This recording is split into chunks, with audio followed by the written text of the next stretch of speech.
Agensi Penguasaan Maritim Malaysia Kelantan melupuskan 7 buah bot nelayan asing Vietnam yang telah dilucut hak oleh mahkamah. Bersedia di studio RTM di Kota Baru ketika ini, Muhammad Amirul Hafiz Rosli. Amirul, boleh berisikan kaedah pelupusan bot tersebut? Baik, terima kasih. Kaedah yang digunakan Maritim Malaysia Negeri Kelantan ini adalah secara penenggelaman. Ia bertujuan untuk dijadikan tukun tiruan pada jarak 5.3 batu nautika dari Kuala Besar, Kota Baru.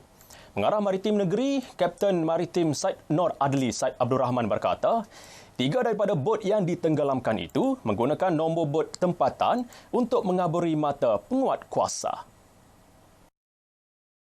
Ketujuh-tujuh bot yang dilupuskan merupakan bot yang telah ditahan dalam Ops Naga Barat, Ops Kuda Laut dan Ops Damai pada tahun 2021.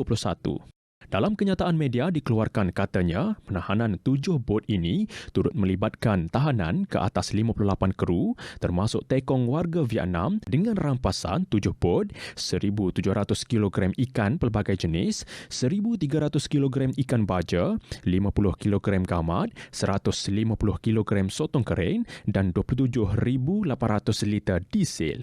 Juga termasuk peralatan navigasi serta peralatan menangkap ikan yang dianggarkan bernilai 7.1 juta ringgit.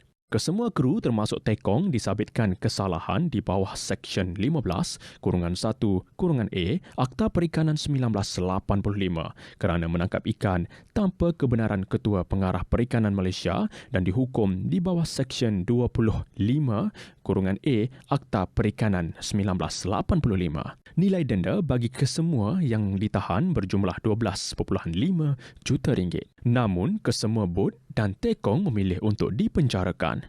Proses penenggelaman bot mendapat kerjasama Institut Sumber Mering Asia Tenggara (ISMAT) bawah Jabatan Perikanan.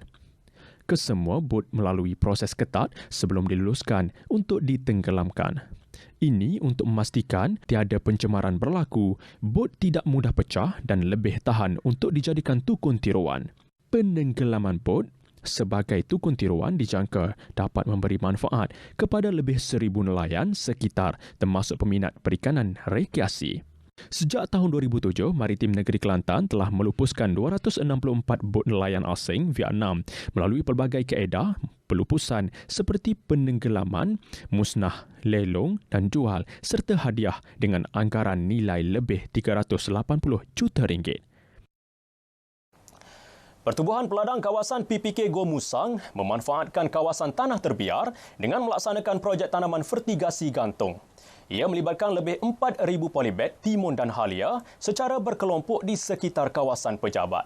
Sejak 3 bulan lalu, projek itu dilaksanakan oleh 10 ahli PPK bagi menjana pendapatan serta bertujuan mengurangkan bebanan keperluan setempat bekalan sayur-sayuran. Pengurus projek PPK Gua Musang, Abu Mohsin Stapa berkata, sebanyak 2,000 polybag timun batang sudah berjaya mengeluarkan hasil lebih 100 kg sehari sejak akhir bulan lalu. Pihaknya menjangkakan hasil tuaian keseluruhan timun mampu dicapai sehingga 7 tan semusim. Kita bermula daripada penghujung tahun lepas lah. Daripada bulan start menanam bulan 12 dan sehingga hari ini penuaian hasil. Kita projek tanaman sayuran fertigasi gantung yang melibatkan untuk 4,000 lebih polybag, iaitu tanaman timun batang dan tanaman halia.